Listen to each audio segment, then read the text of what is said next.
A toxic love story is what happens when two deranged, sick in the head psychopaths end up getting married. And it's also a story about the egregious lengths an abuser will go just because they're pissed off that their ex decided to take back their power, take back their control of their life, and leave the relationship. Now, let me get this straight. You mean to tell me this man, Ian, married this lady, Angela, that he's only known for a few months, by the way, and they concoct some game plan to get his ex-wife thrown in jail by catfishing the police, lying to the police, saying that his ex is currently stalking and harassing his current wife via email, and also sending men from Craigslist to come to the house and grape her.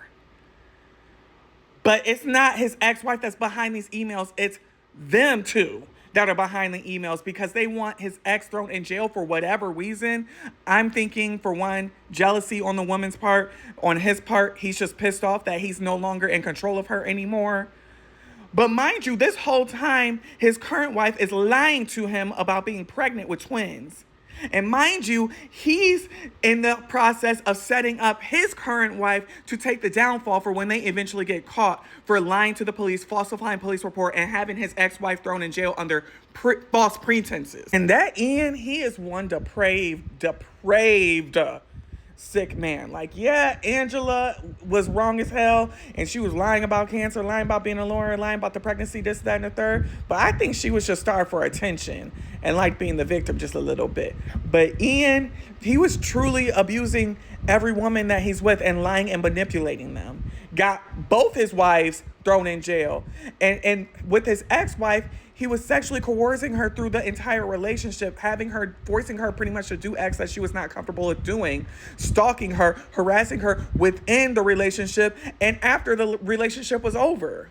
Like, that man needs to be thrown under the jail. And the gag is Ian and Angela almost got away with this entire thing for the simple fact that Ian literally drove his ex-wife insane and into a psychosis to the point where she was hospitalized because his stalking and harassing was so intense. And within this psychosis, she did end up sending them 2 emails that were kind of religiously kind of weird.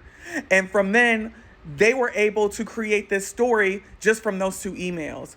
Because when the police confronted his ex-wife, like, hey, did you send these 2 emails? She was like, yeah, I did. So then she took the blame for all the emails that were sent when literally she only sent 2 of them. But everything started to unravel because Ian is a U.S. Marshal. And so the Department of Justice felt the need to look into this case just a little bit further to make sure everything was copacetic, everything was kosher. Turns out it wasn't. And the Department of Justice, the guy who was investigating this whole case, asked Ian's ex-wife, like, why did you not report any of the abuse, the stalking, the harassing that was going on from Ian? And she said, I looked into how people are treated that are abused by police officers and they're in relationships, and it doesn't end well for them. So I thought I was never going to be believed. And you know what? She probably was right. Because when Ian and Angela were reporting these emails that they were getting, even though they were sending themselves these emails to the police department, they were just automatically blaming it on Michelle, and the police department was accepting it without any evidence at all. That's when my antenna started to go up with this story. And let's not even get into the fact that Ian's ex-wife, Michelle, bought the condo that him and his current wife were living in. Let's not even get into that. I think the moral of the story is don't date and fall in love with Disney adults that are men.